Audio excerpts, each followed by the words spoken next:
Swamp Thing is one of my favorite single characters in comics, a giant green pile of moss that isn't trying to sell you canned peas. No, this green giant is anything but jolly. One of DC's last remaining characters from an era when horror and science fiction ruled comic stands, Swamp Thing's history is unique and unprecedented. I did a piece on the recent TV adaptation a couple weeks ago, but let's take a closer look at the history of DC's Avatar of the Green.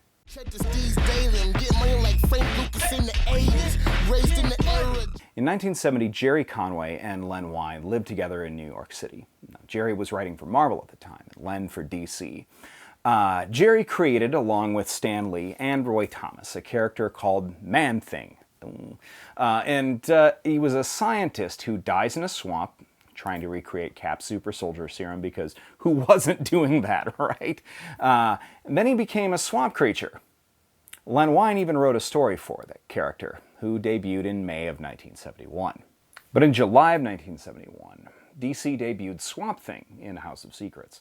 Now, Alec Holland was a scientist who was researching a biorestorative formula, who, upon being murdered by arson, falls into the swamp, and then the formula restores each one of his cells entirely with plant matter, becoming Swamp Thing. Now, I don't know what happened, but the two stories were very similar, and it reportedly led to some kind of near-legal action, but both companies realized that the mutual origins of these two respective characters were very close to another character known as the Heap from Hillman Comics, which had appeared in 1942. So really, it didn't really matter, because Swamp Thing became wildly different from Man-Thing, with a decidedly less phallic name. Wein and Wrightson's initial run on House of Secrets gave way to Alan Moore and Steve Bissette reinterpreting the character in the 1980s. Now, their run became definitive, transforming Swamp Thing from a largely empathetic former human hero monster to a creature that's largely indifferent to human morals unless it threatened him or the balance of nature.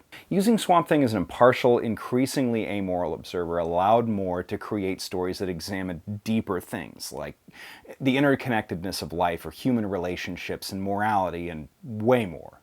The introduction of occult villain Anton Arcane created a truly classical rivalry for him, but Swamp Thing's stories didn't always revolve around a traditional hero-slash-villain conflict. Abigail, the daughter of Arcane, along with Matt Cable, became a staple of the books, and a non-traditional love interest in a much stickier Beauty and the Beast plotline that involved Swamp Thing growing psychedelic fruit so that she could experience the equivalent of sex with him. Yes, it's very weird, and it's probably one of the best single comics ever written. Grant Morrison and Phil Hester took the book over for a while it was at Vertigo, and later, upon the reboot of DC in the New 52, Scott Snyder and Yannick Paquette made Alec Holland part of a lineage of Swamp Things, all of whom guarded the Green, a universal unconscious collective of plant life, against varying threats. Swamp Thing's powers and abilities have changed over time. He's no longer truly human in the traditional sense. He's animated plant matter that has the memories of Alec Holland.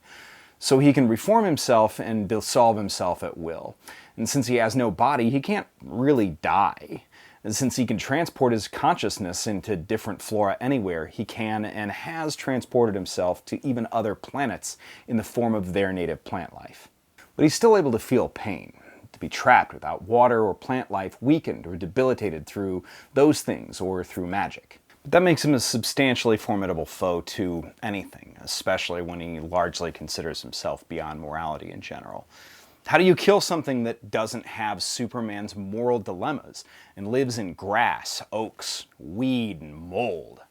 I mean, forget Superman, even with prep time. What does Batman do? Swamp Thing could become a mold spore he inhaled in the Batcave, or he could choke any air intake that he has on a car, a bat plane, or even on a bat suit with pollen. He could turn himself into 8 feet of dried living indica gorilla glue and get Batman so high that he falls asleep in the Batmobile, taking it to Taco Bell.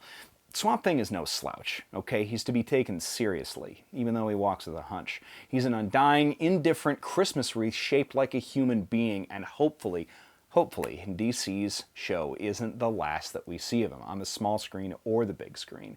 If this season of Swamp Thing had aired on the CW with TV-friendly language, it would have been the biggest thing almost ever. Here's hoping we do get a season 2. Thanks, everybody. Take care and have a great week.